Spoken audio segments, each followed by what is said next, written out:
Hey guys, tonight we're diving into something that sounds almost too refreshing to be true. How ancient Chinese emperors managed to enjoy ice in the sweltering heat of summer. Yes, ice. Actual, honest-to-goodness cold stuff, stored without the benefit of electricity or freezers. Just imagine, it's July, the sun's pounding down, and you're standing inside the Forbidden City. Cicadas are screaming from every tree, the air's thick enough to chew, and yet somewhere nearby, the emperor is delicately spooning a chilled pear soup from a jade bowl. You're just trying not to melt. Let's be real, you probably wouldn't have survived long in that silk robe and multiple layers of ceremonial dignity. Or maybe you'd be smart and volunteer for a job in the ice storage room. Coolest gig in town, literally. So before you get comfortable, take a moment to like the video and subscribe, but only if you genuinely enjoy what I do here. And feel free to drop a comment telling me where you're listening from and what time it is in your corner of the world.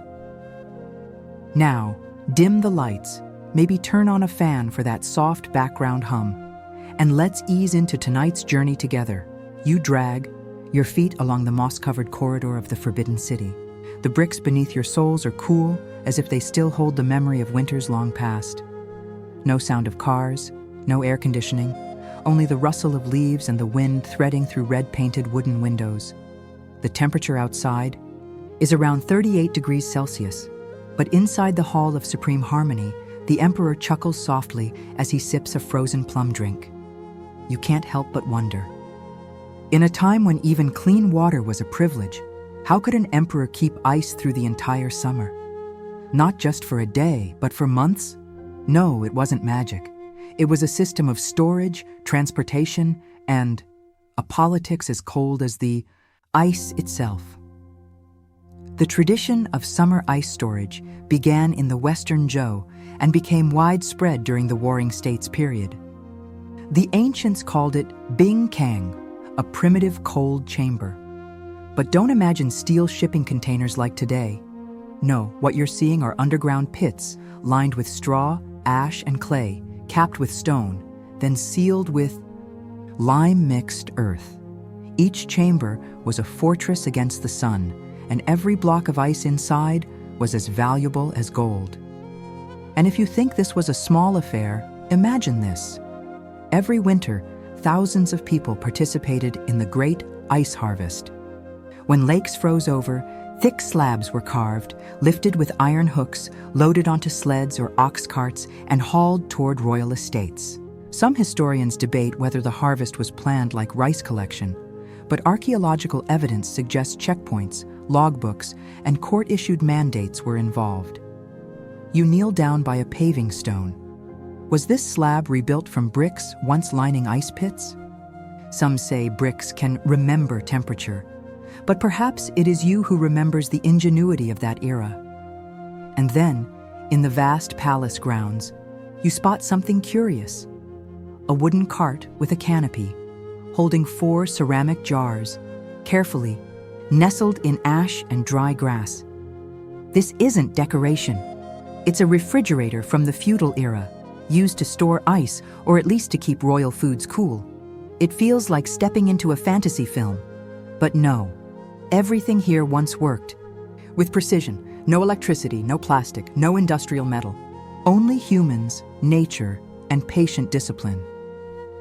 You continue walking, your fingers trailing along faded paint on palace doors.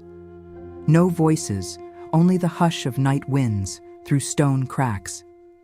Each breath carries the scent of aged wood, a trace of dust, from history and, if you imagine hard enough, a lingering chill from the past. You pause at a courtyard corner where an unremarkable stone slab lies. But legend says this was where ceremonial ice was displayed during the early summer rites, a show of power by the Son of Heaven, proving he could command nature. A bit theatrical, you think. But then you recall, in a country with scorching, endless summers, keeping ice was akin to holding the mandate of heaven.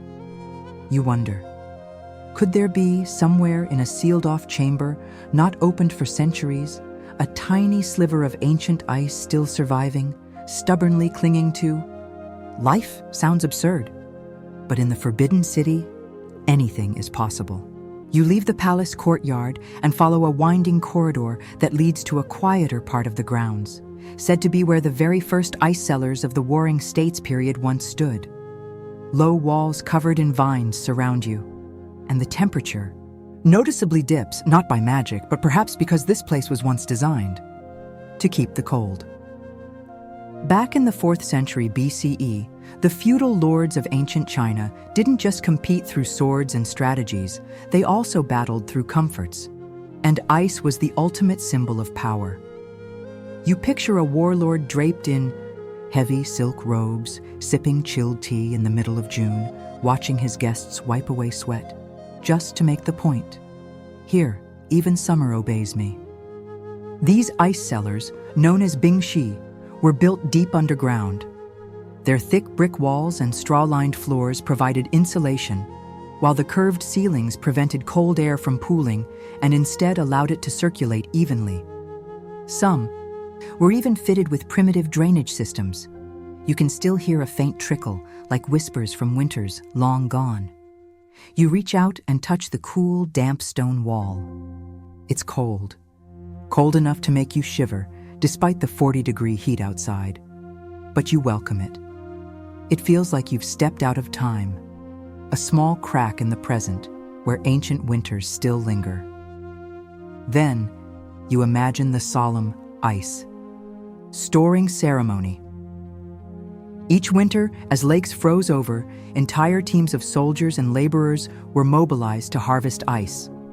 Using handsaws, they cut thick slabs, half a meter deep, neatly squared like paving stones, then transported them by sleds and ropes to these underground vaults. There were no excavators, no refrigerated trucks, only human skill and precision. A single dropped block of ice brought sighs. A sunny day could ruin all their efforts. Here's a strange detail few notice. Ancient Chinese workers marked each slab of ice with red ink symbols, tracking its source and storage order. Ice aged 3 months was reserved for royal banquets. 6-month ice was kept for medicine or sacred rituals. You imagine the night guards stationed in these cellars. What seemed like an easy job was actually high stakes. They had to protect the vaults from intruders, monitor the internal temperature, drain excess water, and deal with mice. Yes, mice, the eternal enemies of stored goods, now also the threat to imperial ice. Historians still debate whether the earliest cellars could truly preserve ice all summer. Some believe the ice lasted no more than 2 months. Yet records from the Qin and Han dynasties suggest that certain vaults could hold ice until the Ghost Festival in the lunar month of July. An astonishing feat, considering the humid subtropical climate of central China. You sit on a stone step and gaze into the shadows of a grove ahead.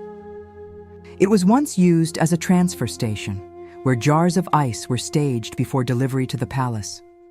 Under the trees, large clay vessels were covered with thick straw, then sealed with mud mixed with husks. You wonder if those artisans realized they were laying the groundwork for future cold storage technology. A breeze drifts past, carrying the soft scent of old straw and damp brick. You exhale, and your body feels slower, calmer, as if the cooling air is also slowing time. And you realize, in a world without air conditioning, people had to cool the summer with sweat and ingenuity. You stand and step into the cellar. The dimness is velvet-like, not cold enough to freeze, but enough to send a chill down your spine. Time doesn't seem to move here. You sense that if you lay down and touch the earth, you might hear footsteps from long ago. The sound of a winter that has melted, but left its mark, in ice, in stone, in memory. And you smile. In the cold hush of an ancient ice chamber, deep in a sweltering summer, you learn a quiet little truth. Sometimes luxury doesn't come from gold or jewels. It comes from something as simple and as precious as a moment of cool relief. You return to the surface just as the afternoon begins to lean toward evening. The sun is no longer directly overhead, but the heat still clings stubbornly to the air.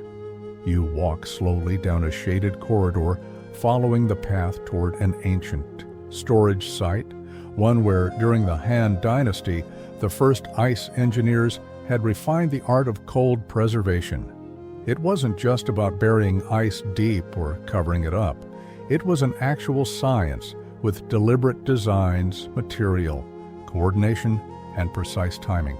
Here, you come across a large ceramic jar, almost the size of a child, with a flared mouth and thick body, glazed in silver gray, now faded by time. This vessel once served as a primary tool for storing ice through the summer, a kind of non-electric refrigerator from Han China. You quietly sit beside it, listening to what it stirs in your mind. By the Han Dynasty, cold preservation had become an organized craft. Gone were the makeshift pits or straw huts buried in ice. In their place stood official storage facilities, often built beside government estates or lakes, with designed airflow, underground water drainage, and thoughtful placement to keep temperatures low. Inside these vaults, jars like the one before, you were neatly arranged on wooden racks, each filled with ice, then sealed with a mix of straw husks and sometimes finely ground ash. There's a strangely amusing truth that's often overlooked. Ancient Chinese society had a passion for classifying ice. Really. Ice from rivers, lakes, mountains, wells, each had its own flavor and purpose. Well, ice was prized for its purity, ideal for palace drinks.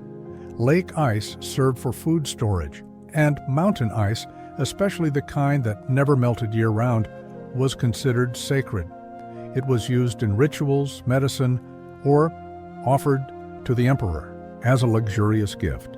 You tilt your head slightly, as if trying to catch a voice from the past. A young official debating in an old scroll the ideal ratio of ash to straw to ice that would extend preservation by 3 days. Maybe that sounds dull to you now, but to them, each extra day of ice was a quiet triumph, a step forward in their battle with the climate.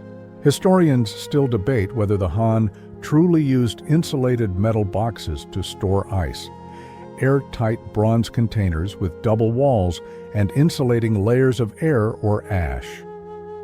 Some artifacts suggest this possibility: jars with 2 shells, natural rubber, seals, tight-fitting lids. But others argue they were just wine vessels, cold wine or cold ice. What mattered more probably depended on where you stood in the social hierarchy. You picture a royal banquet during the Han Dynasty. In the courtyard, shaded by oiled paper canopies, officials sweat through their robes while the emperor calmly savors a dessert, chilled pear with pickled ginger. It's sweet, spicy, and cold enough to tingle the spine. One hand holds a jade bowl, the other flicks a feather fan.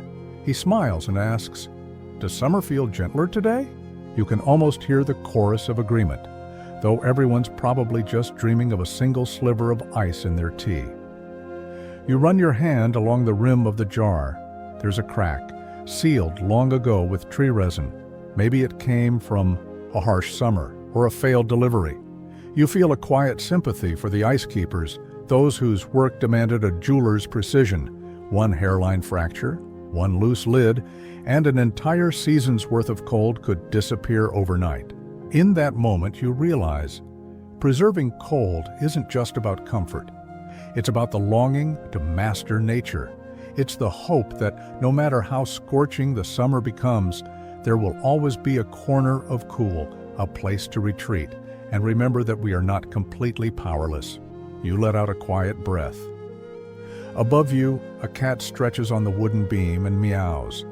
Or maybe that's just the past, calling softly. You're not sure. But you do know this. You're stepping into a world of people who refuse to let the weather write their destiny. And now you carry them with you, the potters, the ice harvesters, the insulation engineers, in every cool breath you draw during this blazing summer.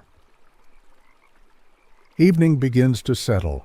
You walk slowly across the stone-paved courtyard where the ground still radiates the heat it's absorbed throughout the day.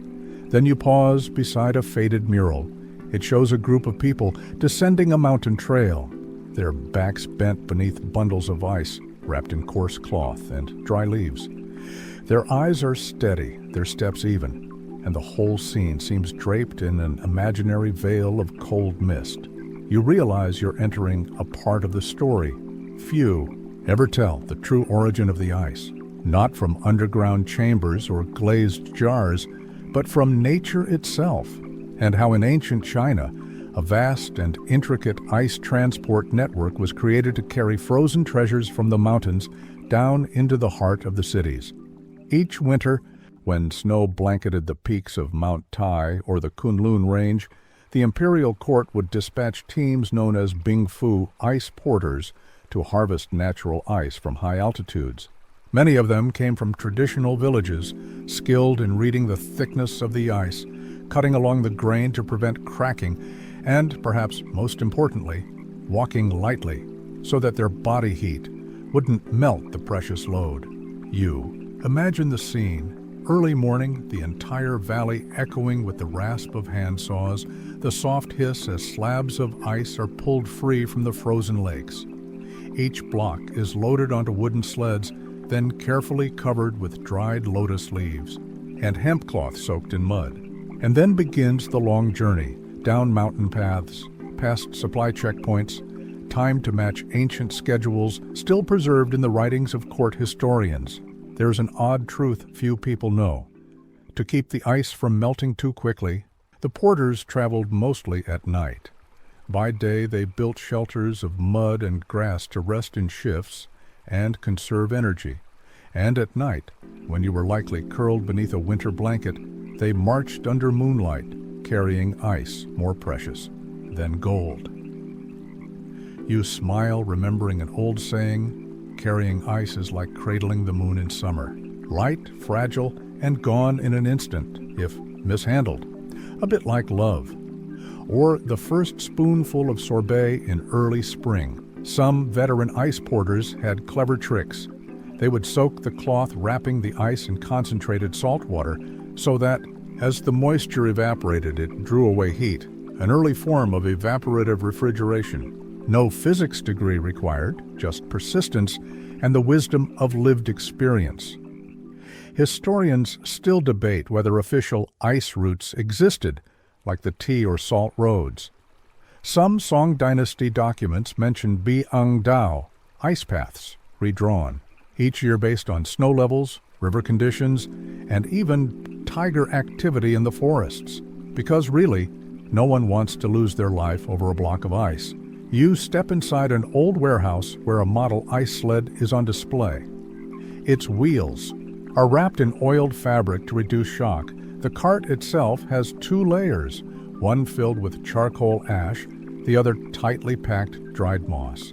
You tap gently on its side and hear a deep thud like the echo of ancient forests.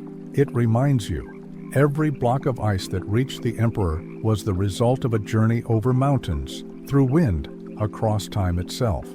And perhaps the strangest, rule of all, ice porters were forbidden from touching the ice with bare hands.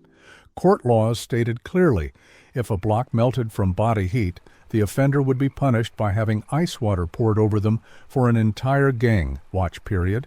Whether that punishment was ever truly enforced is unknown, but you can imagine it, can't you? A man shivering in the dead of winter, punished for melting ice in a land of frost. A strange and chilling irony.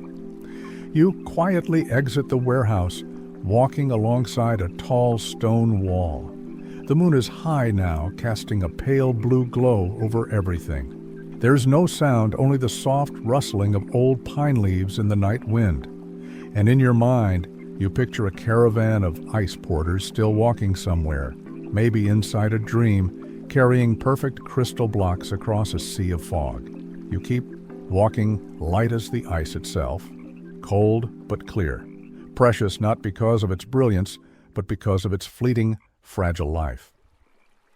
You turn into a smaller, more sheltered corridor, where moonlight filters gently through wooden beams above, casting a delicate pattern of light and shadow across the stone floor. In this near-total stillness, you imagine yourself seated at a summer banquet during the Sui dynasty. On the table lie white porcelain plates, trimmed in cobalt blue, steaming cups of tea, and a large earthen jar with its lid slightly open, as if revealing a chilly secret from deep within. You see yourself among high-ranking officials, backs straight like pillars, robes flowing like rivers, ivory fans drifting lazily in their hands, but every eye is fixed on one thing, a dainty dish holding the prized delicacy known as bunguo, ice-chilled, plums, crisp and tart, meant to awaken the palate on days when the whole world seems to simmer in a pot of boiling heat. To these men, ice is not merely refreshing, it is power. Whoever can summon ice in the midst of summer can calm the hearts of a restless people. You hear one minister joking, "A scholar's loyalty is no match for a cup of ice water on a hotty day." And the entire table bursts into laughter, the clinking of ice in jade bowls dancing between their chuckles. You know, of course, that such a banquet required planning months in advance. In midwinter, the Ministry of Works would dispatch instructions to mountain prefectures, measuring snowfall, predicting ice depth, selecting harvest teams. Each ice slab was sealed with red wax, marked with its date and origin. And when it finally arrived in the capital, it didn't go straight to the palace. It stopped first in intermediary depots, where officials were allocated shares based on rank and merit. Here's a curious detail few mention. During the Sui dynasty, an official edict laid out ice quotas by rank. A fifth-rank official might receive 3 jars of ice in July, but a fourth rank, 6. And if you were the prime minister, congratulations. You'd have your own private ice chamber with a guard, a ledger, and a lock sealed with jade. Historians still debate whether these distributions ever caused internal strife. A faded account from that era tells of a dispute over misallocated ice between 2 ministries, resulting in a broken fan and a few regrettable words. No one was beheaded, thankfully, but it seems the ice was cold enough to spark some very heated tempers. You place your hand on the imagined tabletop, feeling the chill that might still linger from 1,000 summers ago. In a society bound by strict hierarchy, even something as simple as a block of ice could become a measure of one's dignity. You walk toward a small window where moonlight spills across a quiet garden outside. There, you see stone benches where officials might once have sat after the feast, sipping cold tea and comparing how slowly their ice was melting. Yes, you may chuckle, but it's true. They once held competitions to see whose ice lasted the longest. It was a way to flaunt the quality of their storage and the quiet brilliance of their household staff. You smile. In a world without air conditioning, people seem to find joy in small, chilly, precious things. As you turn away from the window, you hear the faint sound of footsteps echoing down a corridor, or perhaps it's just a memory of men in flowing robes holding cups of ice, their eyes sparkling under the glow of oil lamps. You wonder, did any of them ever imagine that, thousands of years later, someone like you would wander through a silent palace, retelling their story of cold comfort like a lullaby whispered on a summer night? Probably not. But here you are, doing exactly that. You walk slowly down a brick-paved corridor where paper lanterns have already been lit, their golden glow mingling with the night as if the light itself were whispering. A gentle breeze slips through half-open wooden doors, carrying with it the scent of aged wood and damp earth. Each breath you take feels like it's dipped in memory. In your mind, you recall a curious detail from Tang Dynasty records, a pillow filled with ice. Yes, you heard that right. During the sweltering summer months, the Tang royal family and court officials often used something called a bungchen, an ice pillow. Not a bare block of ice, of course, but a hollow ceramic headrest with a compartment for small ice pieces, sealed shut once filled. You'd rest your head on it, and voila, sleep would begin with the coolness of dawn at the nape of your neck. You sit down on a stone bench, lean back, and close your eyes.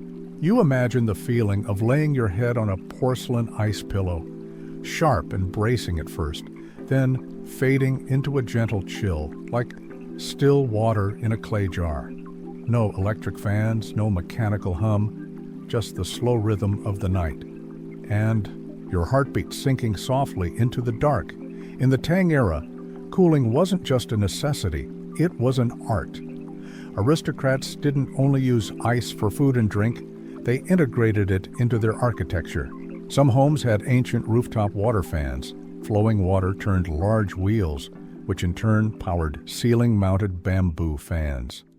And if you placed a block of ice beneath the breeze, congratulations, you've invented air conditioning. In the 8th century. A charming fact, inside the private chambers of noble women, it was common to place earthen pots of cool water beside the bed and drape early morning dew-soaked silk screens over wooden frames. As the breeze passed through, the rising vapor created a soft, natural chill, like an early form of spa therapy. There's even a record of one imperial concubine who designed a snow curtain, a delicate screen with hidden ice pockets that made passing air feel startlingly cool. Perhaps that's why the emperor favored her room during the summer. Historians still debate whether these ice pillows were common or reserved only for the ultra-wealthy.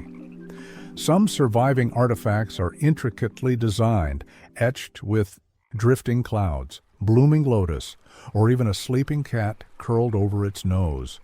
If ancient AI had existed, these pillows might have been the original sleep tech. You rise and walk toward an open room, perhaps once a summer retreat for royal relatives. On the wall is an old diagram, a system for distributing cool air using underground ice. Ceramic pipes ran from an ice cellar up to the rooms above, each segment sealed or opened by sliding bamboo shutters. You understand at once this was gravity-powered air conditioning. No electricity needed, just physics and a little patience. You imagine yourself as a minor official summoned to the capital, stepping into the parlor in the middle of June and finding the air as crisp as spring. You look around, no fans, no fountains, just the soft plink of melting ice falling into a brass bowl below. And you realize you weren't just welcomed, you were cooled into submission. You step back out into the corridor. The sky is now fully cloaked in darkness, and the chirping of insects rises like the orchestra of a summer fairy tale. You ponder the difference between being cool and cooling down. One is a state, the other a choice. The ancients didn't have technology, but they had a philosophy, one that treated summer as an honored guest, to be soothed, not conquered. You pause beside an empty stone basin. Moonlight gleams in its bottom, like the ghost of crystal clear. Ice once stored there. You imagine placing your hand inside, cool, still, and quiet, just like your soul in this moment. You exhale, long and slow. Sometimes in the heart of summer, what you need isn't a block of ice. It's someone to tell you the story of that ice, gentle enough to make you forget the heat and soft enough to lull you into sleep. You gently step away from the empty room, following a worn brick path that leads toward a structure smaller in size, but far more heavily guarded. The royal ice vault, where ice was stored for the court throughout the summer, especially during the Song dynasty. It may sound ordinary, but in truth, this was one of the most strictly regulated and complicated places in the entire capital. Not because it held treasure, but because it held cold. And as you've seen in every part of this journey so far, cold was power. You pass under a low archway, flanked on both sides by ancient Hansi warnings carved into stone, something along the lines of, "Those without clearance, stay away from the ice, or freeze your fortunes." You let out a quiet laugh. half sarcastic, half spine-chilling. Inside, the vault is divided into small rooms called Bu Hyangshi, ice chambers, each just big enough to hold 5 to 10 large ceramic jars. The walls are thicker than those of the city itself, and the ceiling is packed with tightly pressed straw ash. The entire place feels like a monastery of temperature, quiet, disciplined, and absolutely unforgiving to sunlight. During the Song era, the government created an entire ice bureau under the Ihor Ministry of Works, its sole purpose, to inventory, preserve, distribute, and document the life cycle of every piece of ice. Even a minor official had to sign off 3 times if requesting a single jar for a ceremony or event. You spot a replica of one of those ancient logbooks. It notes the day, time, recipient's name, purpose for the ice, the estimated temperature, measured by breath, and the condition, intact, slightly cracked, or beginning to melt. You wonder who had the delicate job of assessing the breath of the ice. It sounds poetic and exhausting, one curious detail that historians unearthed in old court documents. Every year, when the vault was first opened, ice keepers were required to perform a greeting ritual. They would bow before the ceramic jars, light incense, and offer a blessing, not because the ice was divine, but because if it was damaged, they might lose their post. You picture an elderly steward, hands trembling as he seals the last jar in the royal chamber. He scribbles into the log, "May this ice survive until mid-autumn."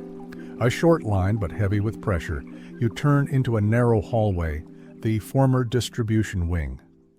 Each morning, messengers from noble estates would arrive with stamped slips valid only for a specific time. Late? Missed your window? Too bad. Your turn moves to the next day. Ice doesn't wait, you've learned that by now. More interesting still, the royal household had a category of emergency ice, reserved for cases like the empress developing a fever, the crown prince unable to sleep, or the emperor having eaten too much candied ginger.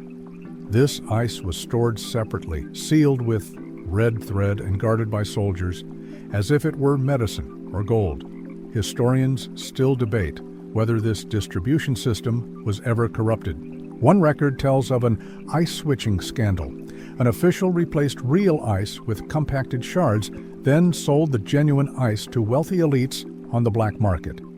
When caught, he wasn't executed, but exiled to a region with no winter. A punishment that was, in every way, hot for a cold crime. You exhale softly. Though the air inside the vault is no longer truly cold, it still feels different, like the past is trying to hold on to the last shiver of frost, just long enough to pass it on to you. You step outside. The moon still hangs high, and the night breeze has begun to calm. Behind you, the old vaults stand, once the guardians of the most coveted luxury of an empire.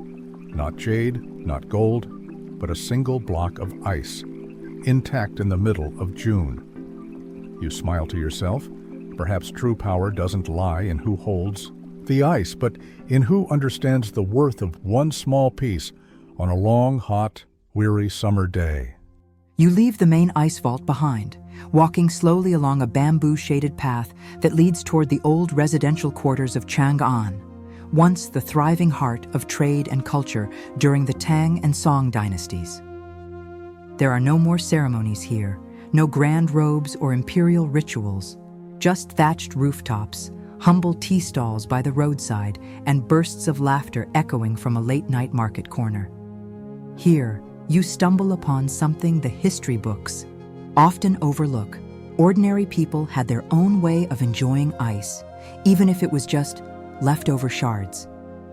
In the middle of a bustling night market, you spot a street vendor selling something called bung guo lu shui, slices of fruit chilled, in crushed ice, topped with a drizzle of honey or coarse sugar, the sharp crack of wooden mallets breaking the ice, the murmurs and playful shouts of customers scrambling for the last cool servings. It's a kind of atmosphere you can feel against the sweat on your skin.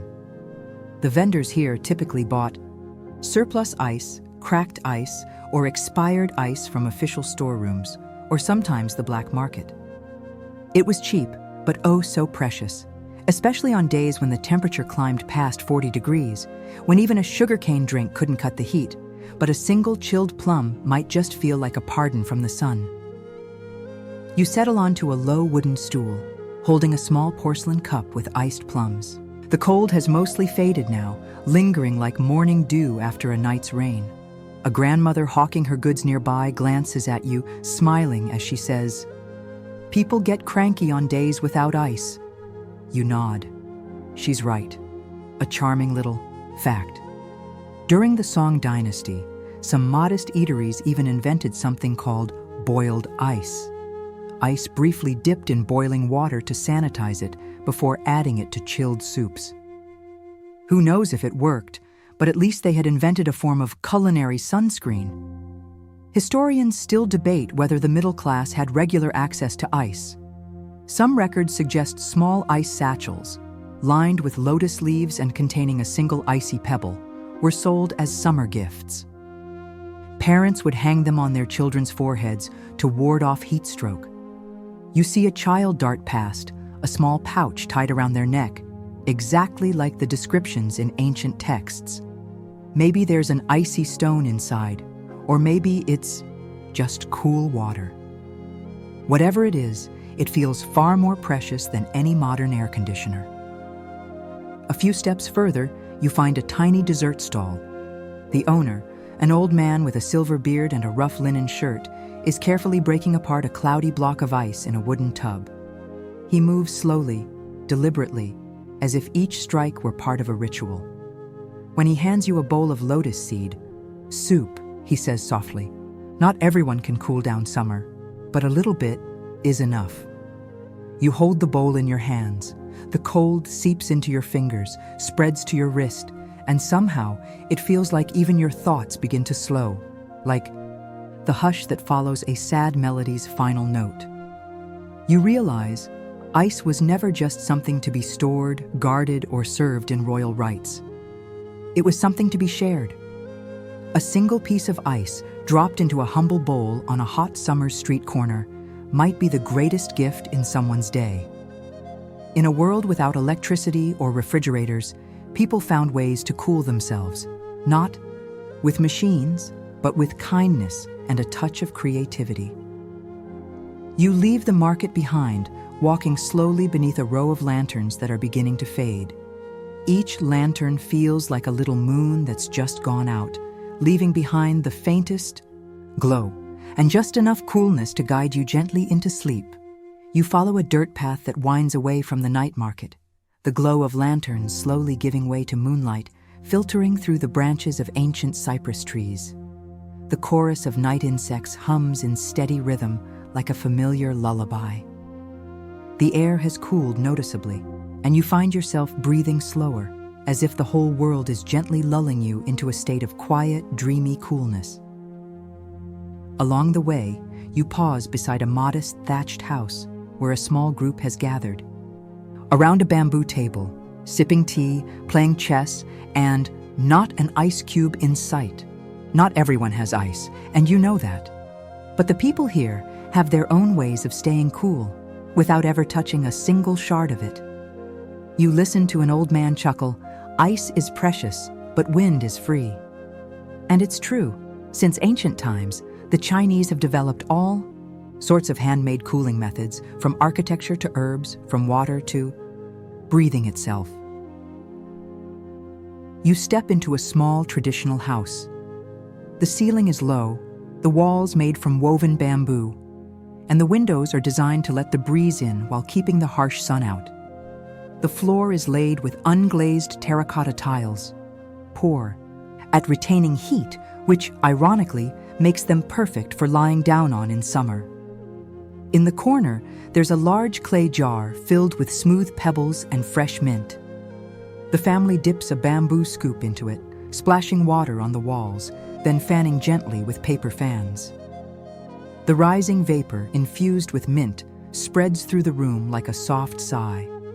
It's not air conditioning, but you're sure it smells better than any modern purifier could. Here's a charming detail most have forgotten. People in the Song dynasty used cold ash boxes. These were small wooden containers filled with ash and salt, scented with herbs, and placed beneath pillows. The ash kept temperatures low, salt absorbed moisture, and the fragrance helped lull one into peaceful sleep. You picture a scholar resting on a bamboo mat, head on such a box, writing poetry by oil lamp. Not a drop of sweat, only verses and the sound of the breeze. You're reminded of a curious entry in old medical texts. In traditional medicine, summer was believed to be a season of illness born from heat. Physicians prescribed cooling herbal teas made from reed roots, lotus leaves, or quack seeds. But sometimes, the simplest remedy was just soaking your feet in cool water with a few chips of ice, if you were lucky enough to have some. Historians still debate whether these methods were truly effective in the humid, subtropical climate of southern China. But one thing's certain, they lasted for centuries, long enough to become habit, familiar enough to become folk wisdom, like the saying, "Water in summer, fire in winter, that's comfort enough." You step into the backyard. There's they, an old, shallow well with a sloped roof above it and a clay jug hanging inside, cooling the drinking water. People believed deep well water was always cool, especially when kept in clay. You touch the side of the jug. It's startlingly cold, cold enough to remind you that you're still alive. You exhale slowly, your eyes drifting across the quiet. Details: a bamboo hammock strung beneath a gourd trellis, a cat lounging on the tiled roof, earthen jars stacked neatly by the wall. None of it involves ice, and yet everything feels cool. Cool because it was shaped by the hands and minds of people who lived with the heat and never once cursed it. And you realize, ice may be a luxury, but coolness is an art. The art of stepping into the shade.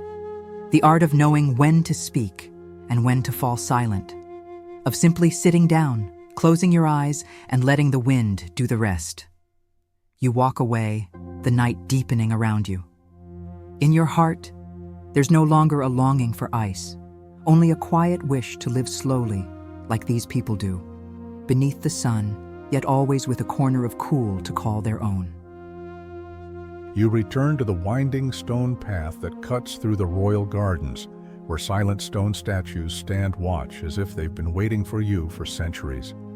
A gentle night breeze brushes across the lotus pond, sending soft ripples across. The water, like the lake itself, is breathing. In this peaceful stillness, you hear it, a faint sound, the clink of a spoon against porcelain, the soft chime of ice floating in a misted drink. You move closer. Before you stands an old imperial clinic, once home to royal physicians.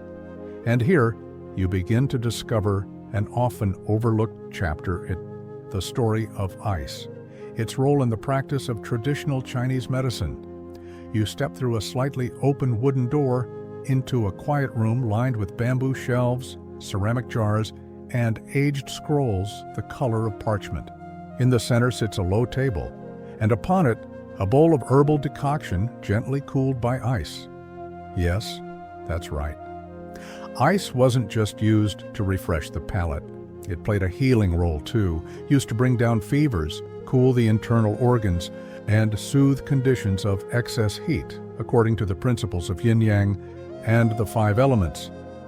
In old medical texts like the Taiping Shenghui Fang, ice is listed as a component in summer prescriptions. To compress the forehead, chill, foot baths, or even to mix with herbal tonics to make them easier to drink. Not for any chemical reaction, but because coolness itself calms the spirit. And in traditional healing, tranquility of qi and blood was the first step to recovery. You sit on a bamboo stool by the table. In your mind, a young physician, summoned from the pages of a dust-covered scroll, is diligently recording a remedy for a royal patient suffering from heat evils invading the lungs. A poetic way of saying a serious summer fever. The prescription: lotus root water, Ophiophagon root, and a few pieces of crushed ice wrapped in cloth to place over the liver for 15 minutes. A strange but fascinating truth: ice from snow-capped mountains was considered pure yin, intensely cooling, and sometimes reserved for emergencies like severe insomnia, heat stroke-induced delirium, or even sudden madness brought on by summer heat. One record notes that a thumb-sized chunk of mountain ice was once traded for an entire bag of Smilax glabra. Definitely not cheap. Historians still debate whether these cold therapies were truly effective or more symbolic. But you know, this. In an era with no antibiotics, no IV drips, sometimes a small piece of ice, given at the right moment, could be a lifesaver. If not for the body, then at least for the spirit. You glance around the room. The oil lamp's warm glow spills. Across the ceramic jars, each labeled in delicate calligraphy on rice paper: dried polygonatum, Oldenlandia diffusa, icy cooling powder. Even the names of the remedies feel like poetry, cooling by ice, as if the medicine itself were a soft, silent symphony. On the corner of the table, you spot a small silver spoon, its bowl gently curved, used for sipping medicine that had been chilled with ice. People once believed silver could detect poison, but here it simply reflects the still light of the lamp, as if the spoon too remembers the touch of a cold bowl in the heat of June. You place your hand on the table's worn surface, imagining how many patients had sat here, sweating, breath shallow, only to be soothed not just by medicine, but by the feeling of being cared for. A cool cloth, a sweetened drink, a quiet, "Are you feeling any better?" Sometimes that's all it takes. You rise and step out of the room. The moon is higher now, and the air smells of clean night grass, as if the entire garden has been steeped in a cool lotus tea. You cross the threshold and realize medicine isn't only about curing illness. Sometimes it's the art of making people feel cool enough to carry on. And ice in that role is more than a substance. It's a gentle whisper, "You're going to be okay." You slowly leave the old Royal Clinic, following a gravel path that crunches softly beneath your feet. It leads you to a moss-covered bamboo gate, the entrance to a modest residential quarter from Song Dynasty Chang'an. It's not grand like the palace, nor affluent like the officials' estates. This was the world of scholars, modest merchants, and the quietly educated class, people who lived well enough to sleep peacefully, but not quite well enough to have ice of their own. You step into a small courtyard where soft laughter rises from a summer wedding feast. On the tables are traditional dishes, sticky rice cakes, plum-soaked meats, vinegar-dressed greens. But what draws your attention isn't the food, it's the dessert, simple, delicate, and served with ice. You move closer. It's silken tofu, steeped in sugarcane juice with a few tiny ice chips floating in a porcelain bowl, set atop a fresh lotus leaf. Not lavish, but undeniably refreshing, a quiet joy amid the boundless heat of summer. You think to yourself, here, ice is no longer a symbol of power. It has become a gesture of reunion. Each small ice chip signals that the host had gone out of their way, negotiated with care, or paid a little extra to acquire a block of ice from a local vendor. And now they're sharing it with each bowl of dessert, each laugh, each moment of silent contentment. There's a curious detail few people know. Many middle-class families in the Song Dynasty created summer ice funds, where neighbors pooled small contributions during winter to buy ice together for the summer. The ice would be distributed in turns or reserved for special occasions, weddings, ancestor rites, or the Midsummer Ghost Festival. A form of communal cooling, you might say, the ancient rural equivalent of a cold bank. A child skips past. You, clutching a candy made of rock sugar chilled in ice, wrapped in thin rice paper, and occasionally dusted with cooling malt powder. He licks it like tasting leftover winter, laughing aloud each time the ice melts on his tongue. You smile without thinking. The joy is simple and quietly magical. You glance around the wedding table. Someone carefully drops a single ice chip into a bowl of peach wine. Someone else presses a cool cloth to their forehead. Another simply closes their eyes, letting the coolness from the clay water jar at the center of the courtyard wash over them. No one complains about the heat. No one argues over the ice. They simply cool off together. Historians still debate whether ice became accessible to the middle class through commerce or a deliberate summer equity policy from the court. Some records describe ice vendors along the Huai and Yangtze rivers selling a cold cup for about the price of a pouch of salt. Not cheap, but not unreachable either. And perhaps that's why each ice chip was treasured. You rise and walk past a bamboo fence where gourd vines crawl lazily across the roof. The night breeze carries the scent of dried orange peel, something people once burned on summer nights to repel mosquitoes and soothe the soul. You look up. The moon has climbed above the rooftops, pale and glowing like a melting ice sphere in an ancient teacup, and you realize something profound. When ice is no longer a luxury, it becomes a memory. A chip of ice at a wedding, a cool drop on your mother's brow from long ago, a chilled bowl of dessert at dusk. These don't last like ice does, but they linger far longer in the heart. You leave the courtyard quietly. The bamboo gate swings shut behind you, and you step into the tender shadows of a summer night. There is no ice in your hands, but something cool lingers in your chest. You leave the quiet residential quarter and continue along a winding path of red earth that curves gently up a low hill. Ahead stands an old brick house, not large, but its faded red wooden gate still carries a quiet dignity. You approach and realize this was once the home of an ice harvester, a profession that might sound simple, yet was in truth a disciplined, forgotten art. You step over the stone threshold. A heavy cloak still hangs from a wooden peg, thick fabric, carefully mended, lined with fur. A sign that its wearer once worked in places so cold, warmth was a necessity, even as the rest of the country awaited ice for the summer.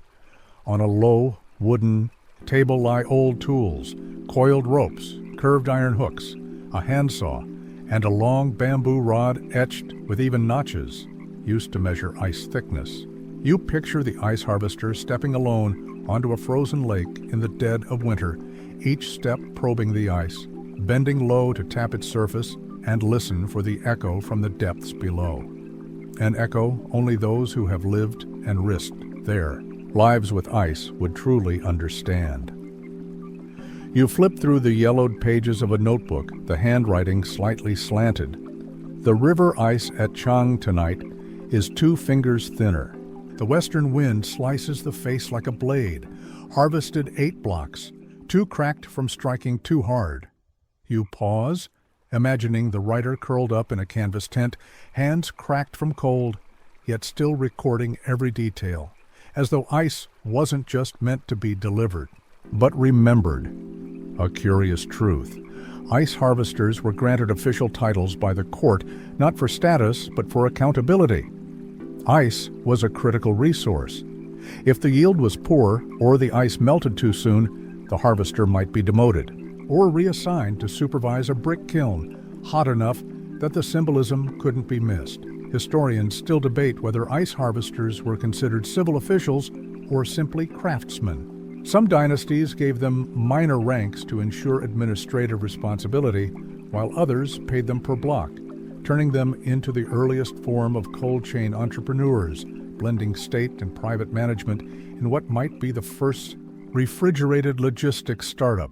You move to the corner of the house where a rough hand-drawn map hangs on the wall. Dotted across it are names like East Marsh, Tin Mountain Creek, Old Ice Hollow. These, it seems, were secret places where the purest and thickest ice appeared each winter. Only insiders knew them, passing the knowledge down, orally, like a recipe that only works when the weather cooperates.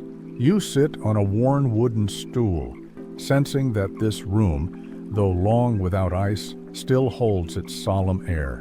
And then you understand. The ice harvester didn't just deliver a physical substance, they delivered the belief that summer could be softened if someone was brave enough to face the cold for the sake of those waiting on warmth. You think about patience, not the passive kind, but the kind that moves forward anyway, that braves the wind and frost in quiet preparation so that someday a king or a child might smile at the cool touch of a drop of water in the palm of their hand. You rise and bow slightly to the silent room, as if in gratitude to those who endured winter's bite so that someone else's summer might sting a little less. You step outside and the night air feels just a bit colder, not because the temperature has dropped, but because you've just walked through a memory lined with wind. And you know, somewhere along the river of time, there are still those who tread across fragile ice, quietly, humbly, just to bring a little gentleness to someone else's world. You continue your journey, following a quiet dirt path into a small forest just beyond the city.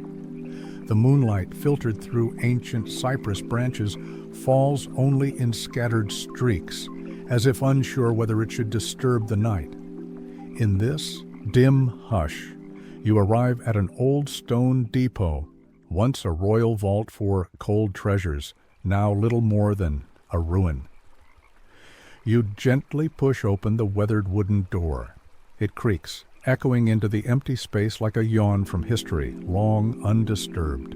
Inside, time seems to have eaten nearly everything. Only bare stone platforms remain. A few water stains darken the floor, and in one quiet corner, a shard of broken ceramic rests on its side, rimmed with the faint traces of crystallized salt.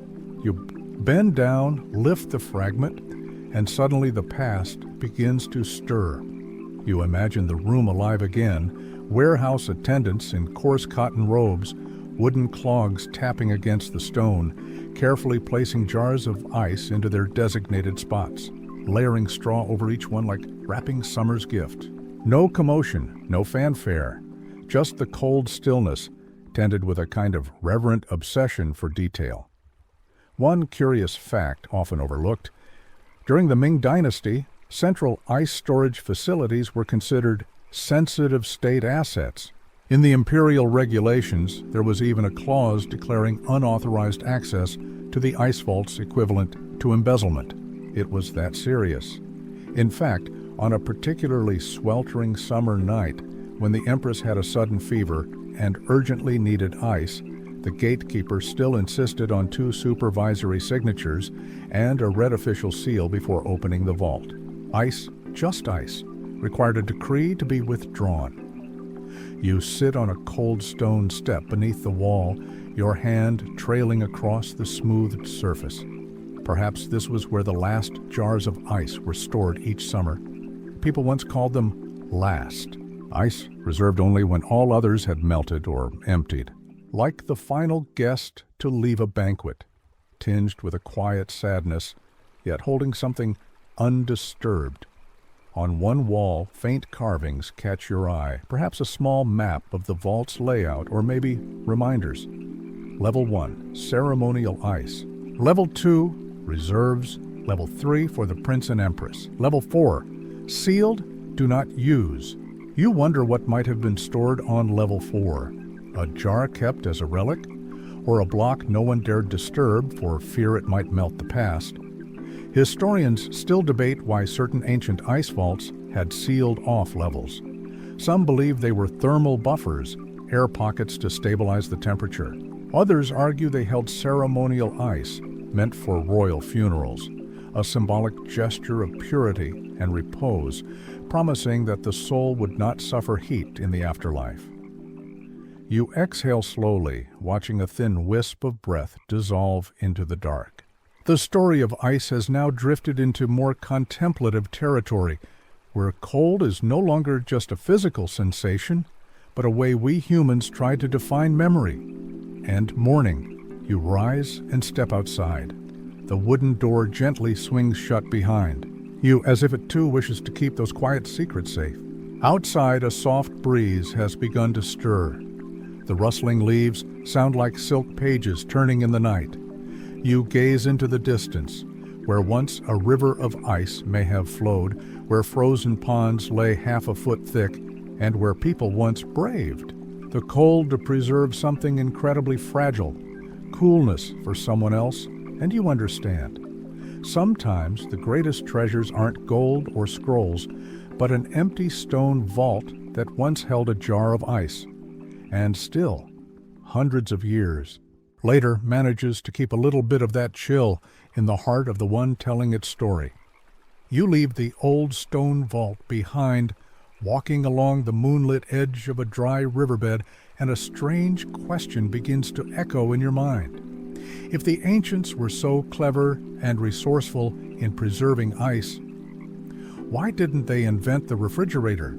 You smile quietly to yourself, but then you realize it's not a silly question. In fact, it's a beautiful one. You turn into an old academic compound, once home to court scholars and astronomers of the Qing dynasty.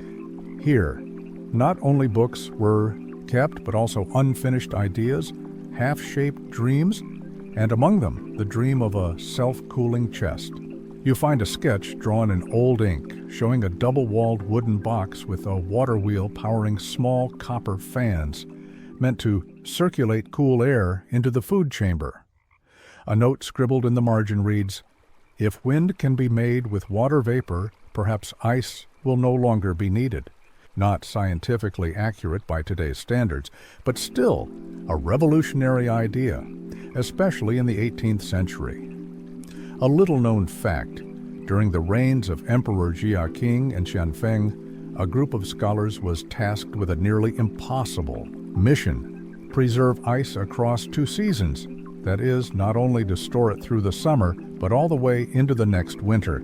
They tried everything, digging deeper cellars, insulating with lacquered walls, even experimenting with chemical cooling reactions, though they didn't yet know what those reactions really were. They even wrote poems to one another, calling each jar of ice a snowflake that never fell but never melted. You smile at one such verse carved into the wall: "Ice does not come from heaven, but from the hands of those who hold it." Historians still debate why China, despite its early scientific advancements, never invented the refrigerator. Some say it was a matter of necessity. When ice preservation systems worked and someone else took care of the cooling, would you feel the need to invent a better way? Perhaps it wasn't a lack of imagination, but a deep contentment with the way they lived. You leave the study hall, walking down a corridor flanked by tall bamboo, their leaves whispering like age-old debates. How can we keep ice from melting? How do we stay cool without mountain snow? Questions that perhaps humanity couldn't fully answer until the 20th century. You stop beside a giant clay water jar, and once used to store vegetables in the heat of summer. It was believed that food kept near water stayed fresher, cooler.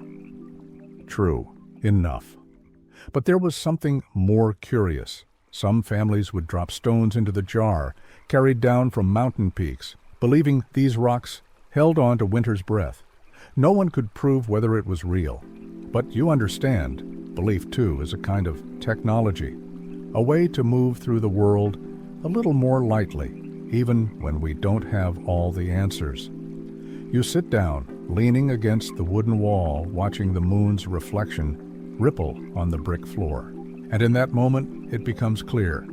The ancients didn't invent the refrigerator, not because they couldn't, but because they didn't need to. They didn't seek to conquer nature by separating themselves from it. Instead, they chose to live alongside it, cooling the heat with water, with shadows, with ice, and with one another. You close your eyes. There's no need for further invention tonight. You already have everything: a breeze, a memory, and a gentle kind of coolness, not made by machines, but preserved through the quiet care of countless generations. You rise slowly, following the last stone steps that lead you to the far end of the academy grounds, where a small, forgotten garden waits. Grass has crept through the cracks in the stone. The scent of damp earth from the night's dew lingers in the air. And then you see it, a shallow pond rimmed with moss-covered stones. And in the center, a circular wooden platform, now weathered and crumbling. Long ago, it held the ceremonial ice jar, the final relic in a 1,000-year journey. Of ice, you kneel beside the pond, your breath slowing. According to legend, in years of drought, famine, or after devastating epidemics, the court would hold a ritual called the summer cold ceremony, a rite to summon coolness in the heat. A jar of ice, carefully preserved through half the year, was brought here in silence, placed on this platform, and left untouched.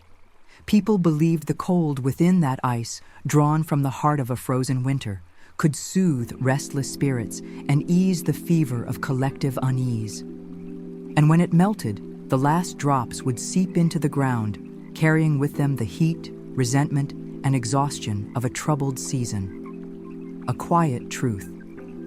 Old feng shui masters believed that placing a jar of ice in just the right spot of a home could cool not only the air, but the temper. Not by magic, but by presence. Sit beside a block of ice and do nothing, they said. You'll feel it. Its calmness becomes yours. Historians still debate the origins of the summer cold ceremony. Was it spiritual, political, or perhaps just an excuse for everyone to sit together in silence and feel cool? You don't worry about the theories. You simply sit beside the platform, your hand resting on the damp stone edge, and imagine a clear jar of ice melting slowly. You hear the soft sound of water dripping, or is it your imagination? You're not sure. But you know, each drop is a memory. The first drop is the hammer striking ice on a winter lake. The second, the weary breath of a porter hauling it home. The third, a child's laughter as ice touches their tongue. The fourth, a healer's voice saying, "Put this on your forehead, it'll help." And the final drop is yours, falling into the night on a summer evening that no longer feels hot. You exhale slowly. There's no rush now. You've walked through dynasties, sun-dappled paths, frost-filled cellars, and warm-hearted memories. You've seen that. Ice is more than frozen water. It's frozen memory. It's care. It's an effort to preserve gentleness in a world that evaporates too fast. You lift your gaze to the sky. The moon has shifted westward, thin as a quiet smile. You know you're nearing the end of this journey. But you also know, from now on, each time you sip a cool drink in summer, something will stir. A face. A hand carefully wrapping ice. A promise.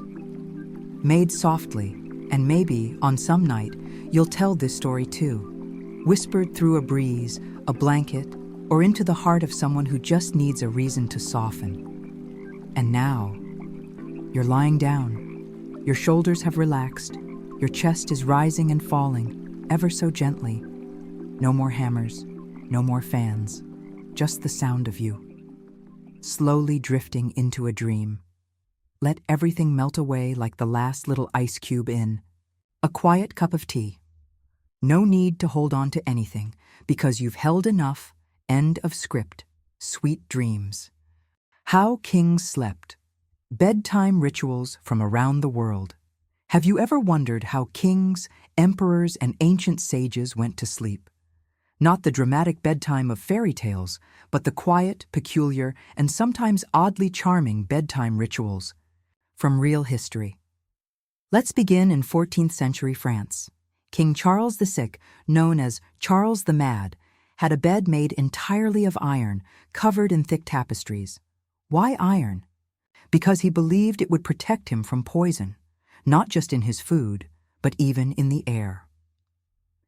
Every evening, his chamberlain would perform a ritual.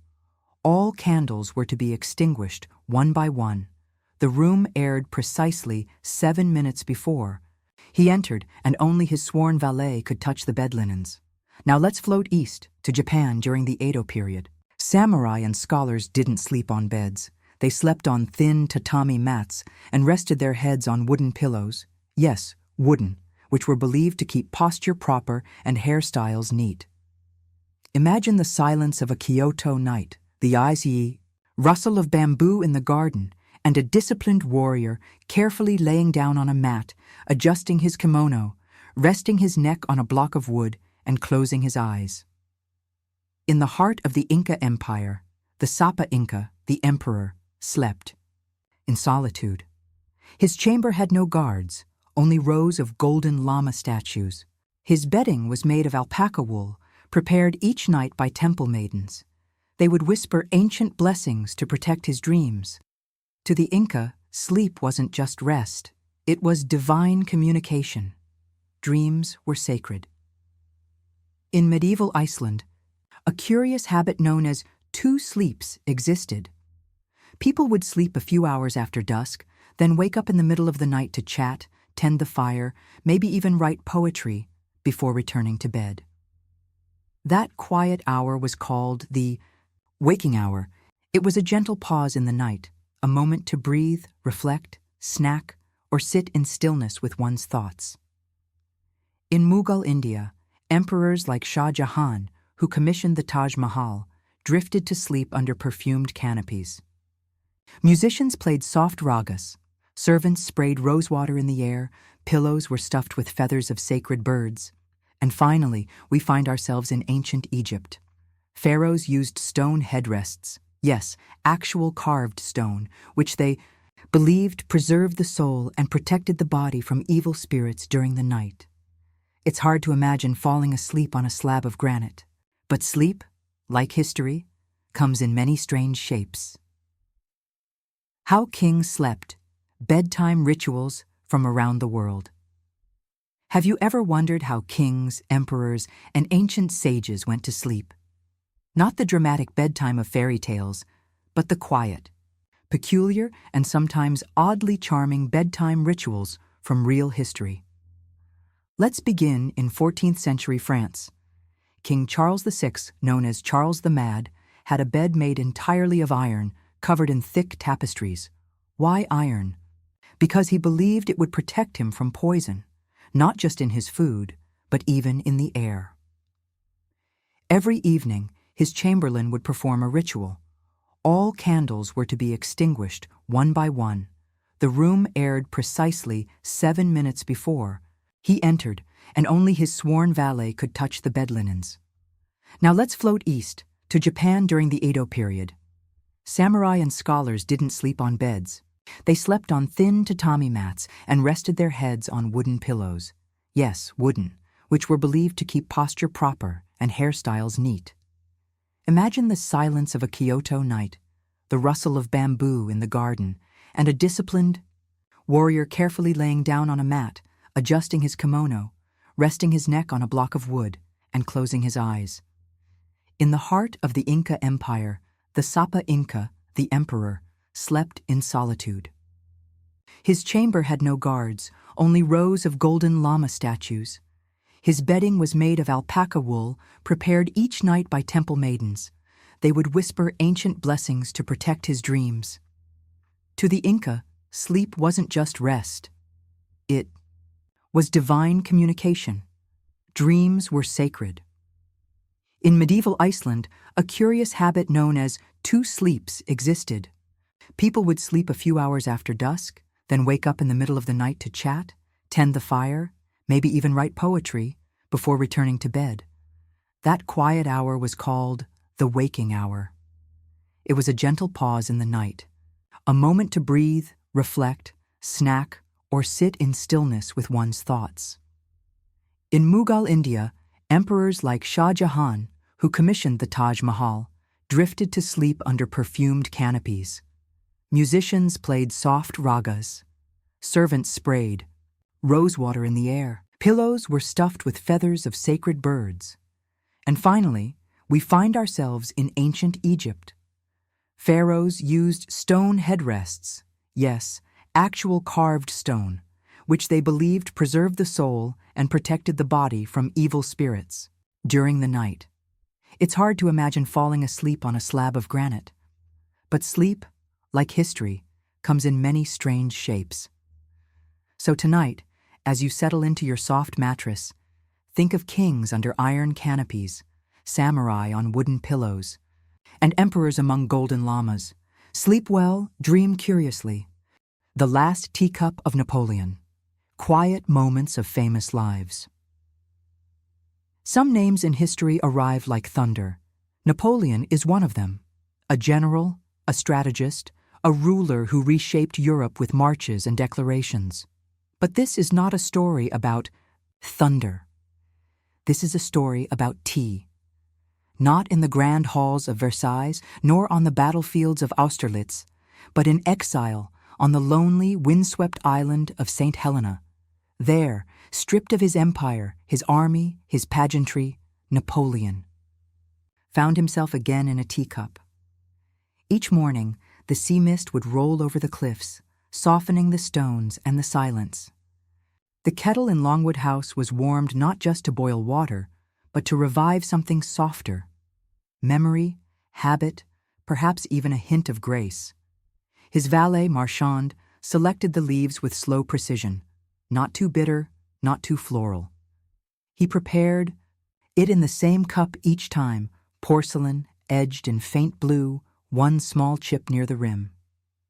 Napoleon would sit near the window, the same hour, same posture, not as a general, but as a man who missed the rhythm of footsteps in palace corridors, the sound of boots echoing on marble. He didn't speak much during tea. Sometimes he would stare at the horizon. Sometimes he would read a worn book of Plutarch's Lives.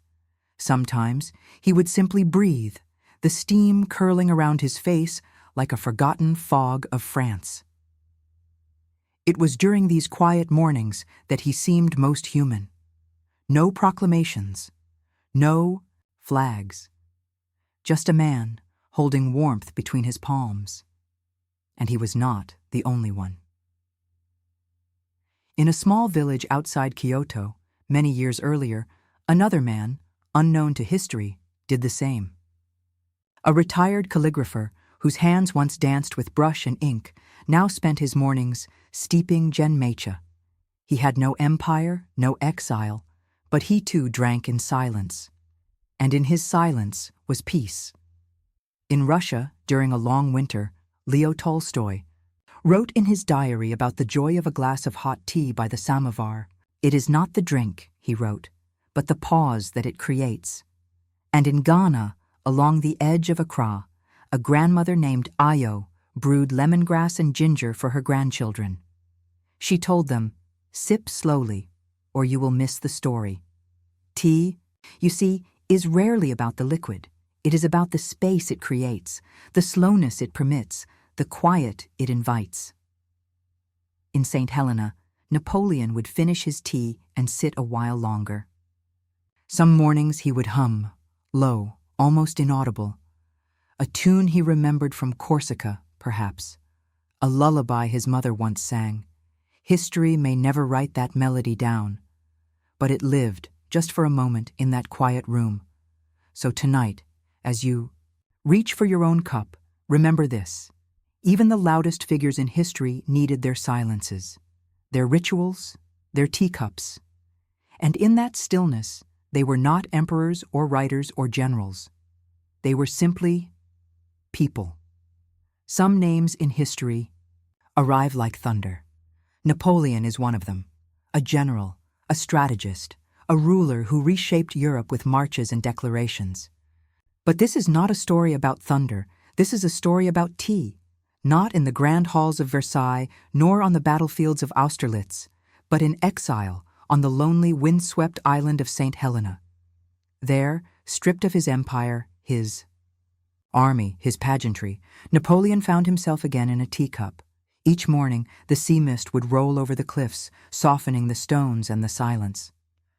The kettle in Longwood House was warmed not just to boil water, but to revive something softer. Memory, habit, perhaps even a hint of grace. His valet, Marchand, selected the leaves with slow precision, not too bitter, not too floral. He prepared it in the same cup each time, porcelain, edged in faint blue, one small chip near the rim. Napoleon would sit near the window, the same hour, same posture, not as a general, but as a man who missed the rhythm of footsteps in palace corridors, the sound of boots echoing on marble. He didn't speak much during tea. Sometimes he would stare at the horizon. Sometimes he would read a worn book of Plutarch's Lives. Sometimes he would simply breathe, the steam curling around his face like a forgotten fog of France. It was during these quiet mornings that he seemed most human. No proclamations, no flags. Just a man holding warmth between his palms. And he was not the only one. In a small village outside Kyoto, many years earlier, another man, unknown to history, did the same. A retired calligrapher whose hands once danced with brush and ink now spent his mornings steeping genmaicha. He had no empire, no exile, but he too drank in silence. And in his silence was peace. In Russia, during a long winter, Leo Tolstoy wrote in his diary about the joy of a glass of hot tea by the samovar. "It is not the drink," he wrote, "but the pause that it creates." And in Ghana, along the edge of Accra, a grandmother named Ayo brewed lemongrass and ginger for her grandchildren. She told them, "Sip slowly, or you will miss the story. Tea, you see, is rarely about the liquid. It is about the space it creates, the slowness it permits, the quiet it invites." In St. Helena, Napoleon would finish his tea and sit a while, longer. Some mornings he would hum, low, almost inaudible, a tune he remembered from Corsica perhaps, a lullaby his mother once sang. History may never write that melody down, but it lived, just for a moment, in that quiet room. So tonight, as you reach for your own cup, remember this. Even the loudest figures in history needed their silences, their rituals, their teacups, and in that stillness, they were not emperors or writers or generals. They were simply people. When turtles were secretaries and birds were mailmen, communication in the ancient world long ago. When the world was not yet full of wires and no message started with a ping, people had already found strange yet beautiful ways to listen to one another, to send words from the heart. Before there were post offices or phone signals, they wrote on turtle shells, tied message knots, and sent words across forests and oceans on the wings of birds. This story begins in a place no one marks on the map, a place called the village of Reversed Wind, a small village nestled at the crossroads of three worlds, the dense forests of Africa, the crystal-clear shores of Polynesia, and the vast plains of ancient China. They called it Reversed Wind because the wind never blew the same way twice. In the morning, it blew toward the sea. By afternoon, it turned back to the mountains. Villagers used to say, "We are used to the unpredictable." That's why we've learned to send our words through the most unexpected things. Each morning, while dew still clung to the grass, old Turtle Grimeback slowly crawled out from the eastern cave of the village. On his shell was a wooden board tied with soft rope. The village's mobile notice board. Children called him Softback Secretary. Adults called him the Mobile National Archive. He never spoke, but everyone was sure he remembered everything when someone came close. He would pull his head into his shell, a polite way to say, "Hold on, I'm memorizing." When he lifted his head again, it meant, "I got it. You may go."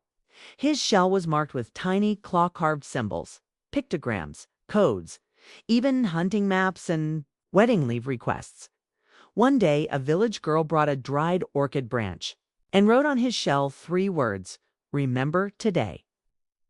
The turtle said nothing, but the next day the orchid was still there, like a soft reminder. The turtle's way of communication was slow, but it felt true. The old turtle was never in a rush. His messages arrived late, but never wrong. To the west of the village lived Mona's family. Polynesians who brought not books, but string. Not ordinary string, but the language of knots, known as knot language, an ancient art where each knot was a word or idea. Mona was only 16, but already the best knot-tier in the village. She had a dictionary shelf, long strands of string hanging on her wall, each knot paired with a shell or bead representing rain, sunshine, storms, or love.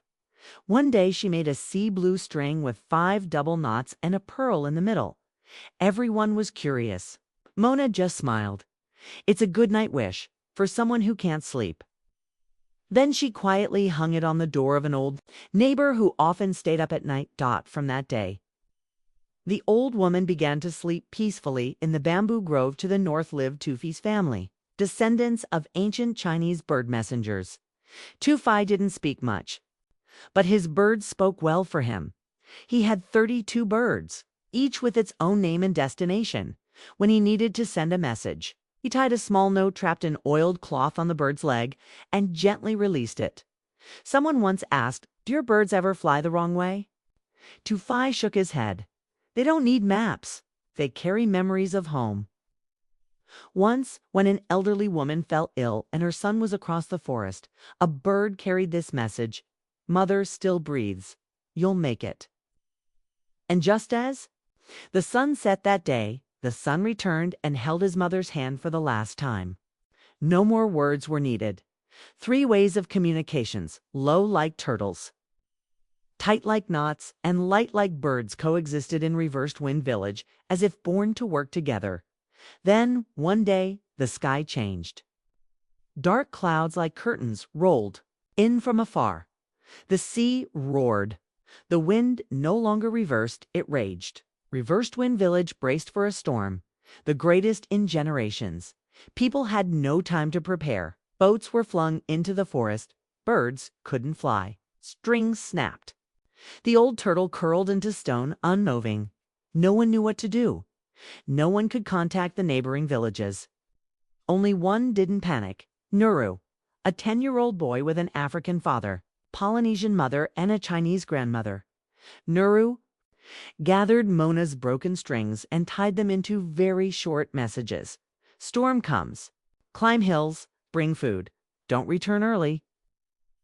He placed the strings on the turtle's shell as before, but he knew the turtle alone wouldn't be fast enough. He called 3 birds and tied to each a picture: an old turtle with strings on his back crawling through the village.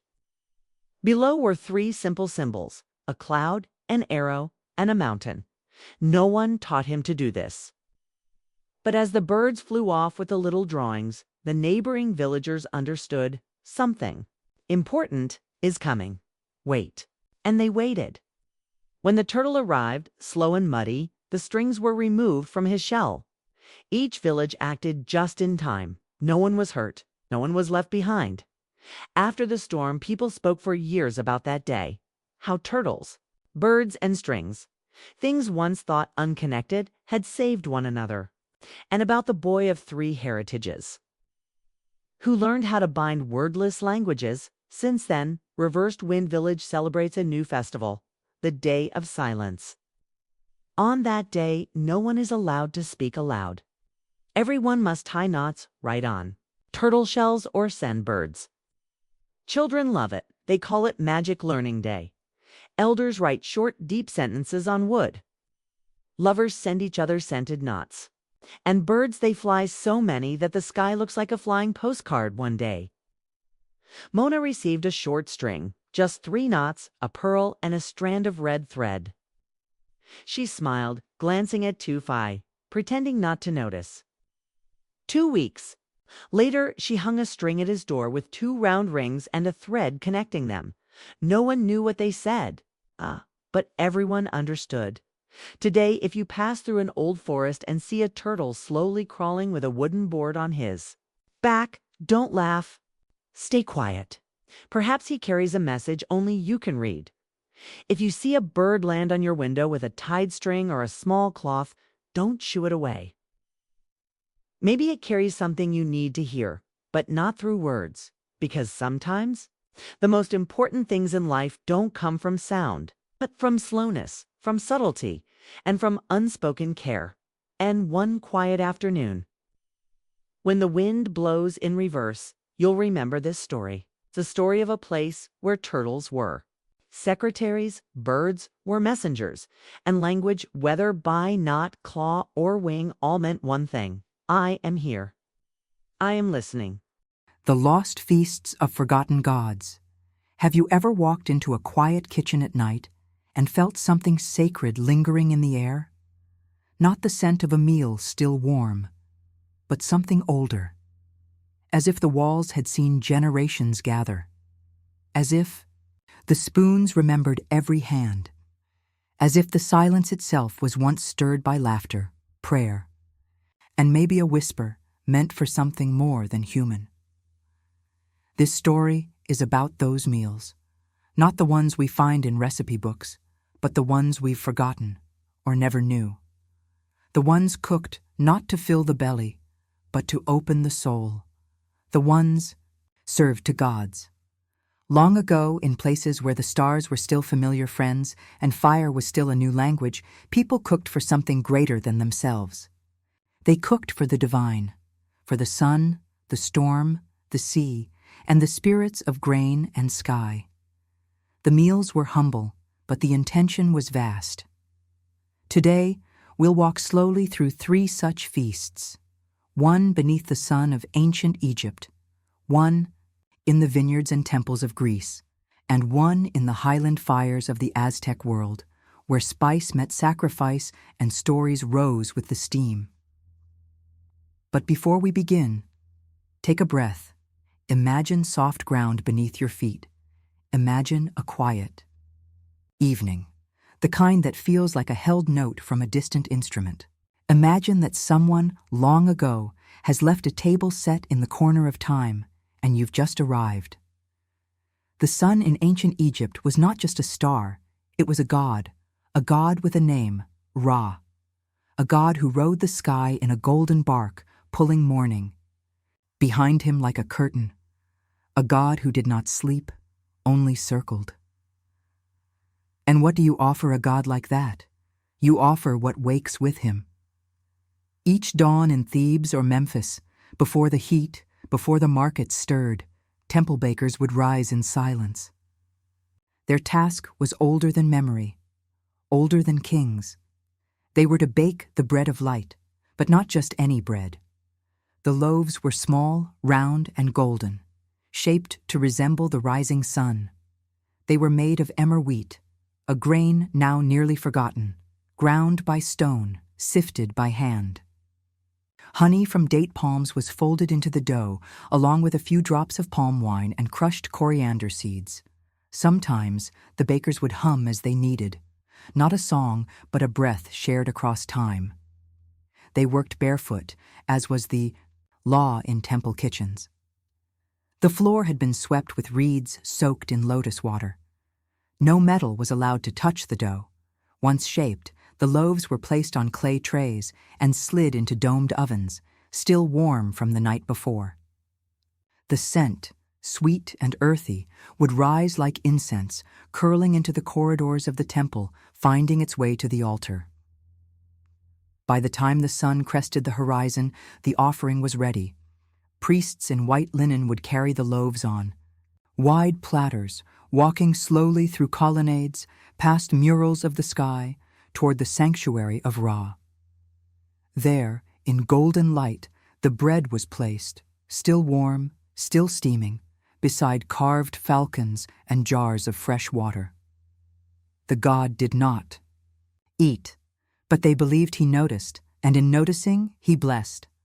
After the ritual, the loaves were not thrown away, they were shared. Among priests, among the poor, among those who watched the sunrise without speaking. Each bite was not just nourishment, it was participation in the cycle of morning. A way to say, I am here, I saw the light, I remember. Sometimes a child would be given the smallest loaf, and without knowing why, she would cradle it like a treasure, bite it slowly, and smile. Because the bread was more than bread. It was warmth, it was history, it was God, returning through the belly. Even now, in certain villages near the Nile, elders will bake honeyed bread at sunrise, not for ceremony, not for show, just because. They place it near the window, let the light touch it first. Old habits, like gods, never truly die. They rest, they wait, they rise again. Not all weddings were meant for mortals. Some were celebrated under fig trees that whispered in dead languages. Some were announced by flutes echoing through stone courtyards long since crumbled. And some were prepared with mushrooms. In the olive-shadowed hills of ancient Greece, there were nights reserved for Dionysus, god of wine, of frenzy, of wild beauty, and soft madness. But not all his rituals were loud. Some were delicate, secret, almost like lullabies. The most sacred of these was called the Night of the Blooming Vine. Not held every year, but only when the moon was full during the grape harvest and the fig trees bore double fruit. That night, lovers would wed in his name. Not before crowds, not in temples, but in groves lit by lanterns hung from cedar branches. The ceremony was a meal, and the centerpiece was the mushroom of Dionysus. It was not a dish for the tongue, but for the spirit. The mushroom, gathered only from the shaded side of Mount Parnassus, was pale and veined like marble. It grew beneath singing rocks, or so the elders claimed, and was believed to carry the memory of the earth before speech. Priestesses, dressed in sheer linen and crowned with ivy, would steep the mushroom in aged wine for hours. They added cinnamon bark, bay leaves, a touch of honey, and, always, a single pomegranate seed. The couple would sip from the same cup, not drink, sip, slowly, reverently. Then they would lie together on wool blankets under fig trees, with lyre music in the distance and sandalwood smoke drifting through the air. And there, wrapped in the warm silence of Dionysus, they would dream the same dream. Elders said the mushroom didn't give visions. It returned them. It let the lovers remember each other from before they met, from another life, another shore. It let them recognize the echo in each other's bones. Afterward, they would eat sweet cakes, shaped like crescent moons, dusted with thyme and goat's milk cheese. Then, without speeches or applause, they would walk hand in hand into the dark, laughing softly, as if they had just remembered an old joke told before time began. No one ever wrote down the recipe, not truly, because the mushroom wasn't something you found. It was something that found you, if your love was quiet enough. And even now, some say that in certain mountain paths near Delphi, if you walk gently at dusk and sing with no words, the earth will offer you one, just one, ivory-capped blossom, a gift, but only if you intend to share it. The Aztec highlands, some feasts are not for the living. In the highlands of the Aztec world, where mountains cradle clouds and the wind smells of stone, there was once a soup that was never made for hunger, only for memory. It was called tlali socolotl, not to be confused with chocolate. It meant Earth's bitter offering, and it was made only once a year. The fire for it was lit by women, not warriors, not priests, but mothers, sisters, widows. They would gather at dawn on the day of remembrance, wearing shawls woven with red thread and carrying baskets of maize ground the night before. Each woman had lost someone, a son, a husband, a friend, a name carved into temple walls or whispered to the stars. The cooking place was open sky. Stones were stacked in a circle, and in the center, a large clay pot was placed, old, blackened with time, passed down through hands that trembled and healed. The broth began with ash. Yes, ash, not by accident, but by choice. From sacred, firewood burned slowly in silence. The ash was mixed with water and poured into the pot with coarse salt, wild chili, and white corn kernels soaked in lime. As the pot simmered, it released a scent no one could describe. Not spicy, not sweet, just sacred. Then came the heart of the soup, crushed dried beans, a sliver of dried squash, and a handful of herbs tied with twine. Each woman added one memory, whispered into the pot. A name, a date. A moment of laughter lost to war. Some women wept, others smiled. One hummed an old lullaby that made the steam dance. No men were allowed to taste it, not even the priests. Only the wind and maybe, if the gods were listening, the souls of the warriors who had once fought for Tenochtitlan, for sky, for maize. At sunset, the soup was ladled into hollowed gourds and left on stone altars facing west. Not eaten, only offered. By nightfall, the air was thick with smoke and story. And just before the last embers faded, one old woman would raise the pot, now empty, and whisper, "We remember, we feed what fed us." Then they would sleep, not deeply, but softly, as if the soup still warmed their bones from the inside. Even today, in corners of modern Mexico, grandmothers still burn a little chili with corn on the first cold night of November, not for taste, but for memory. They say you can tell if the soup was blessed by the way the steam curls. If it goes west, the gods have taken it, and if it lingers, someone is still hungry. A closing whisper. Not all tables are meant for conversation. Some are meant for memory. There is a kind of silence that settles after a feast, not the silence of absence, but of fullness. The clink of a final spoon. The sigh of a chair leaning back. The hush of a candle burning low. In that silence, something lingers. Maybe it's the way the bread was torn, or the scent of herbs still curled in the air. Maybe it's the feeling that someone unseen had joined you, not to eat, but to witness, to remember. Across centuries, in temples and kitchens and forests and courtyards, people have left meals for gods.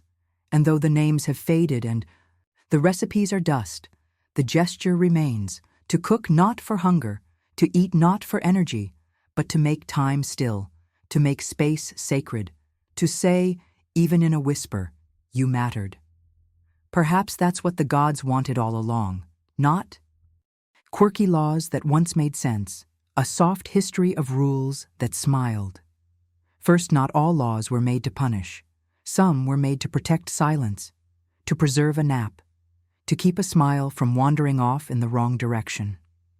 In the vast, stormy archive of human law, between edicts of conquest and decrees of taxation, lie tiny, whispering rules, made not out of fear, but out of care.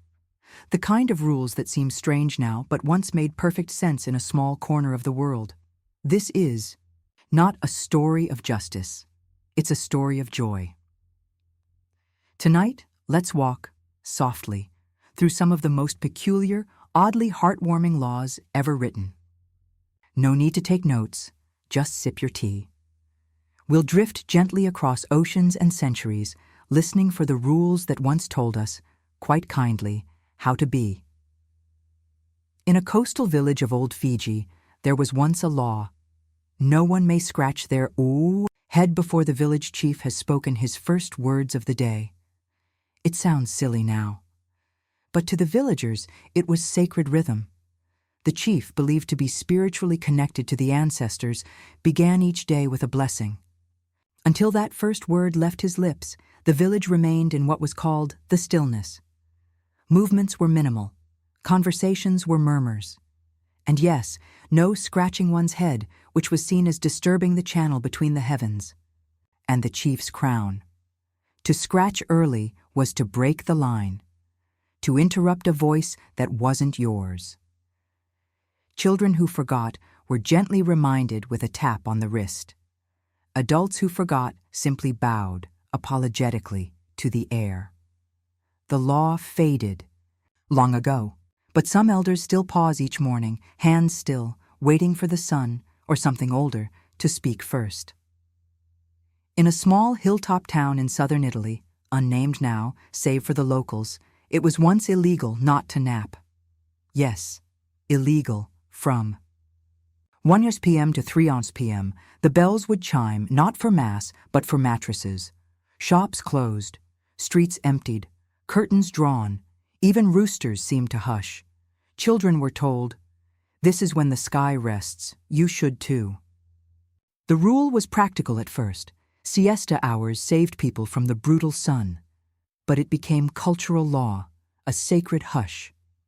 A pause in the day when everything, even the law, softened. Newcomers often resisted until they were fined. Not with money, but with gentle punishment, assigned to read lullabies aloud to elders in the square until someone yawned. No one resisted twice. Even now, though the law is no longer enforced, the town still slows at midday. Some say the silence there still carries legal weight, written not on paper, but on the wind. During the Edo period, a district in Kyoto passed a regulation that became known as the Umbrella Kindness Code.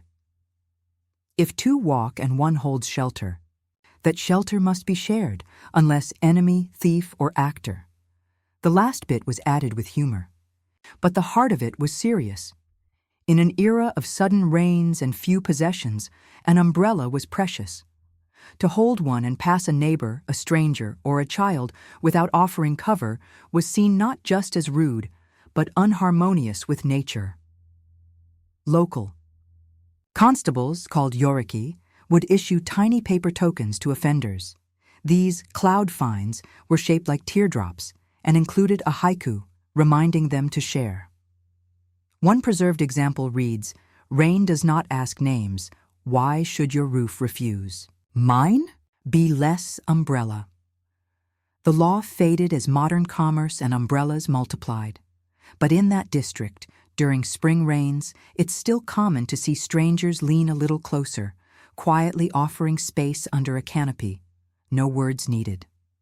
In the 1800s, a Scottish fishing village by the North Sea passed a law so peculiar, it became local legend. Between dusk and dawn, spoons must not clink against bowls in public houses. Why? Because the fishermen believed the sound of spoon against ceramic would wake the sea, and waking the sea meant waking storms. So, during the dark months, when gales were frequent, pubs served stew in deep wooden bowls and offered ladles or soft-handled spoons. The result was silence and an unexpected intimacy. People chewed slowly. Conversations softened. Even arguments paused when food arrived. Some say this law saved lives. Others say it saved friendships. Today, the village is mostly ruins. But once a year, descendants gather and eat together at twilight. And no one lets a spoon touch the bowl.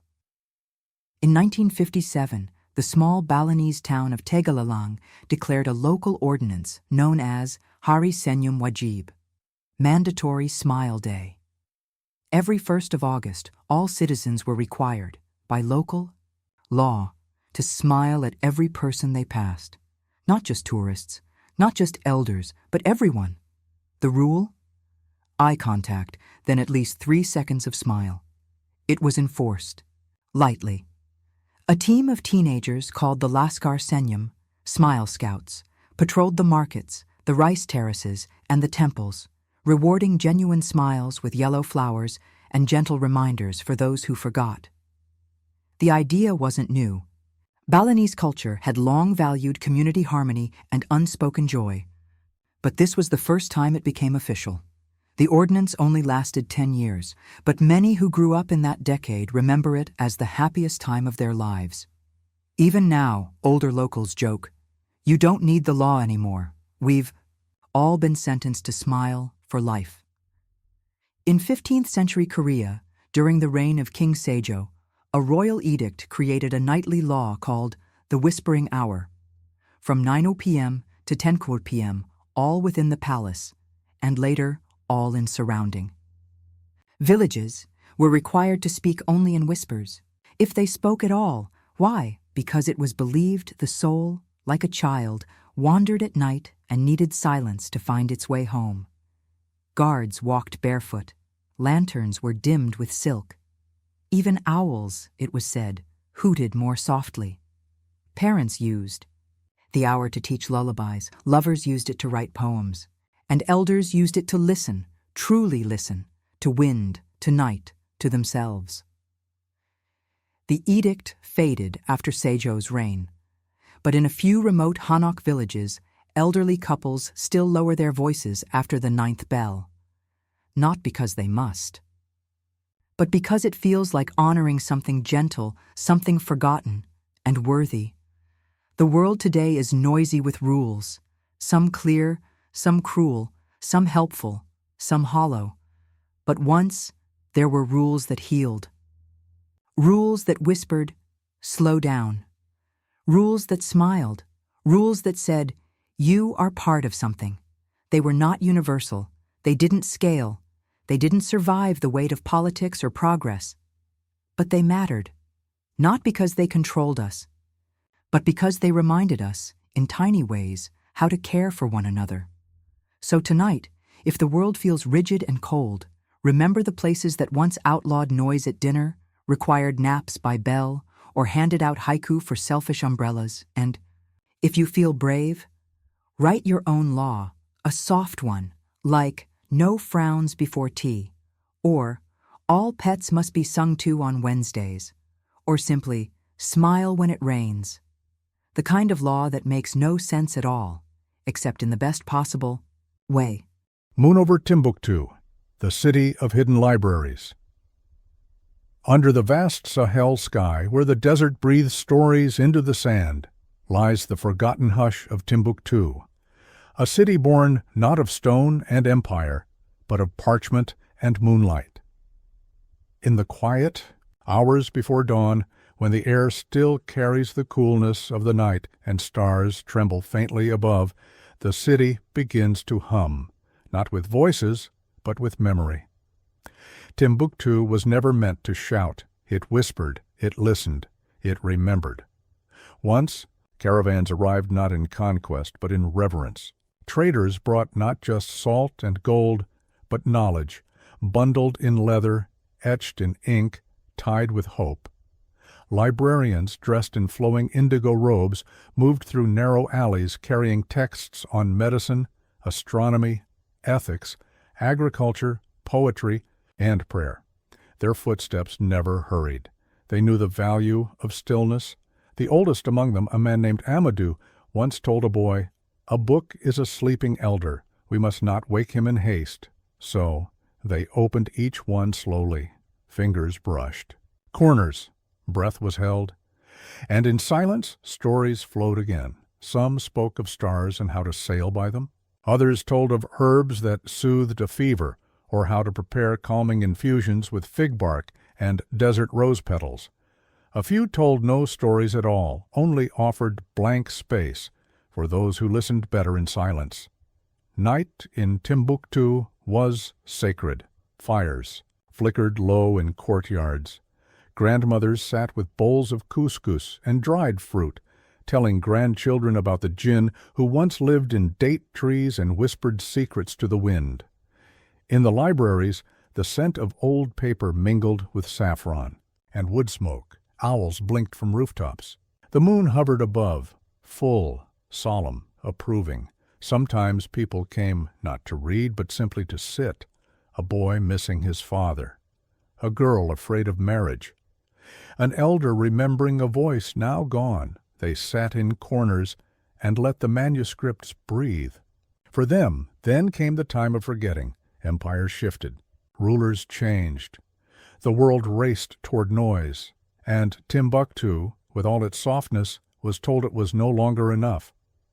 Books were hidden, pages scattered, libraries locked. But memory, real memory, cannot be burned. When war crept toward the city's edge, families formed chains under moonlight. They passed manuscripts from hand to hand like water, like life. Young boys rode bicycles with scrolls hidden in their shirts. Women buried pages beneath hearthstones. Old men whispered verses aloud just to keep them alive. And always the moon watched. A silver eye over a city of silent resistance. Even today, some manuscripts rest under beds in jars, inside folded cloth. They wait not to be admired, but to be read again, slowly, softly, with love. So tonight, wherever you are, may you sit in stillness as Timbuktu once did. Read something gently, brew tea with intention, and if you have no words, let silence speak for you, because somewhere beneath Saharan dust, a city built on stories still listens, and if you're quiet enough, you might just hear it breathing. Under the vast Sahel sky, where the desert breathes stories into the sand, lies the forgotten hush of Timbuktu, a city born not of stone and empire, but of parchment and moonlight. In the quiet hours before dawn, when the air still carries the coolness of the night and stars tremble faintly above, the city begins to hum, not with voices, but with memory. Timbuktu was never meant to shout. It whispered, it listened, it remembered. Once caravans arrived not in conquest, but in reverence. Traders brought not just salt and gold, but knowledge, bundled in leather, etched in ink, tied with hope. Librarians, dressed in flowing indigo robes, moved through narrow alleys carrying texts on medicine, astronomy, ethics, agriculture, poetry, and prayer. Their footsteps never hurried. They knew the value of stillness. The oldest among them, a man named Amadou, once told a boy, "A book is a sleeping elder. We must not wake him in haste." So they opened each one slowly. Fingers brushed. Corners. Breath was held. And in silence, stories flowed again. Some spoke of stars and how to sail by them. Others told of herbs that soothed a fever, or how to prepare calming infusions with fig bark and desert rose petals. A few told no stories at all, only offered blank space for those who listened better in silence. Night in Timbuktu was sacred. Fires flickered low in courtyards. Grandmothers sat with bowls of couscous and dried fruit, telling grandchildren about the jinn who once lived in date trees and whispered secrets to the wind.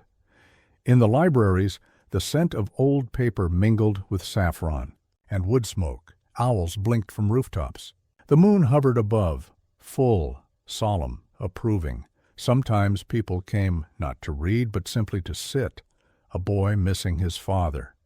A girl afraid of marriage. An elder remembering a voice now gone. They sat in corners and let the manuscripts breathe. For them, then came the time of forgetting. Empires shifted. Rulers changed. The world raced toward noise. And Timbuktu, with all its softness, was told it was no longer enough. Books were hidden, pages scattered, libraries locked. But memory, real memory, cannot be burned. When war crept toward the city's edge, families formed chains under moonlight. They passed manuscripts from hand to hand like water, like life.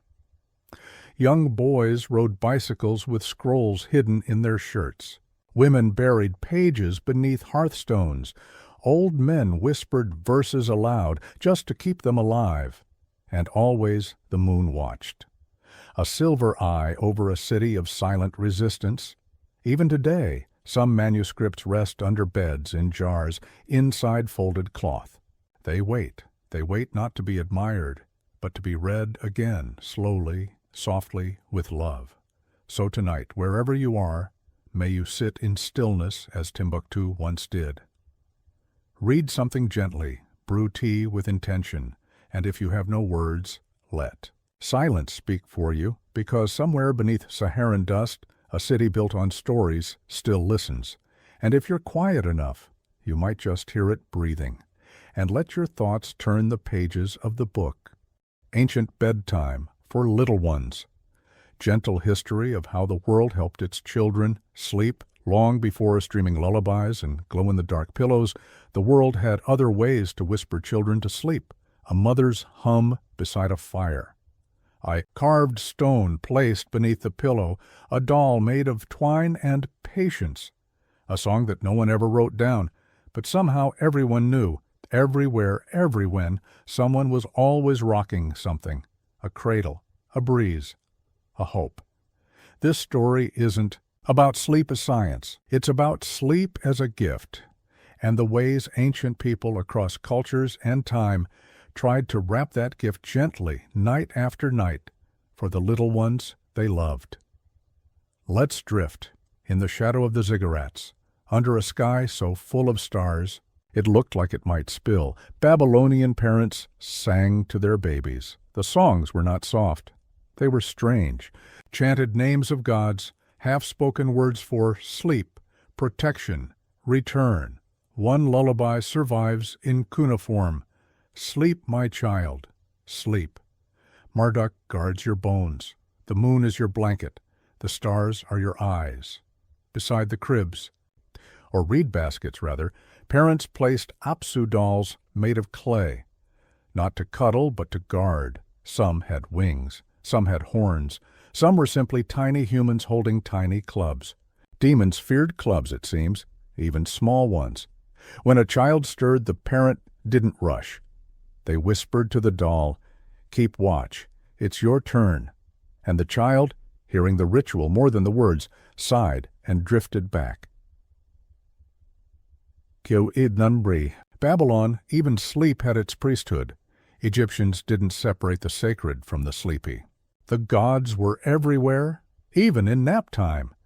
The favorite protector of children? A hippopotamus. Taweret, the goddess of childbirth and motherhood, was often sculpted as a round-bellied hippo with lion's paws and a crocodile tail. Not fearsome. Comforting, she stood by the cradle. She growled at nightmares. Egyptian children wore protective amulets, small stones carved into scarabs, eyes, or frogs, tied around their wrists with flax. Some even had miniature pillows stuffed with papyrus reeds, said to trap bad spirits before they reached the ears. Parents sang, but softly. Songs were short. Melodies curved like the Nile, slow, steady, inevitable. One reconstructed lullaby, scratched onto a potsherd, "Little reed, little wave, sleep beneath your sister moon. I will watch, you will dream." In the world of pyramids and pharaohs, even bedtime was a sacred ritual. Greek and Roman children slept near altars. Not big ones, just a corner shelf with a statue or painted face of Hypnos, sleep or Somnus, his Roman twin. Sleep wasn't absence, it was a visitor. You welcomed him. Nurses, nutresses, often enslaved women, whispered lullabies as they rocked the child. Songs varied by region, but one thing stayed constant. They always promised return. "Sleep, child, and do not fear. I will be here. Your cup is full, your sandals dry. Dream now, beneath the laurel sky." Rich children slept on linen, perfumed, with herbs. Poor children slept on straw, wrapped in old cloaks. But all children, rich or poor, shared one gift, a God who watched the moment between waking and gone, and in those moments the world held its breath. In stone huts or timber houses, bedtime was lit by firelight, or nothing at all. Children were told not to sleep near doors. Night air could steal your soul, they said. So they slept in clusters, wrapped in wool, the youngest often near the mother's feet. Lullabies from this era often sound eerie to modern ears, soothing, but dark. Hush. Thee, my baby, the night is long, the owl is wise, but not your song. But these songs were love, in code. They warned of wolves and wandering spirits, not to scare, but to anchor. Mothers whispered, fathers carved charms from wood, and every child had something under their straw mattress, a cross, a bell, a sprig of rosemary. And in the distance, sometimes faint, sometimes near, a bell tower reminded them, time passes, dreams come. In the rice fields of ancient Vietnam, bedtime came with the frogs. Their croaks were the signal. The day had ended.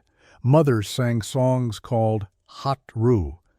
Lullabies passed down from mouth to mouth, rarely written, always remembered. One common theme, the buffalo. My little calf, sleep soon and grow. Ride the buffalo where rice will flow. The rhythm was like paddling, gentle, circular. A motion that told the child, I will always bring you back. In China, paper talismans were pasted above beds, red and gold, stamped with characters that meant peace or sleep without harm. Some were burned at night, the ash blown into corners to distract bad dreams. Grandparents would place slices of ginger under pillows, believing the warmth would anchor the child's spirit. No one believed these things literally. They believed them lovingly, which, in the end, is stronger. Across the Americas and Africa, lullabies were not just for sleeping. They were for belonging. In Navajo traditions, songs were prayers. The child wasn't just being lulled. They were being woven into the web of life. Sleep in the blanket of dawn. Dream in the shadow of elk. You are Earth's echo. In the Congo Basin, lullabies carried rhythm from drums, even if drums weren't played. Infants learned the beat before the word.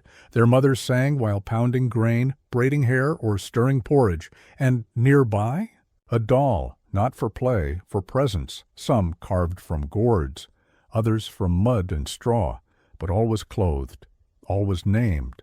The child was told, "She watches while I sleep, she'll tell me if you wake." These cultures didn't separate child from world. They told children, "You are already held." And the child slept, not because it was night, but because they believed it. We say sleep is universal. But really, what we mean is, being sung to sleep is a mother humming beside a fire in Iceland, a grandmother tapping a bamboo cradle in Laos, a father tracing stars on a tent ceiling in the Sahel. They all did it, not because it always worked, but because it always mattered. And tonight, wherever you are, whatever age you are, close your eyes. Somewhere centuries ago, someone whispered this exact breath, "You are safe. I am here. Sleep now." And that echo somehow is still, drifting toward you, on wind, on time, on love.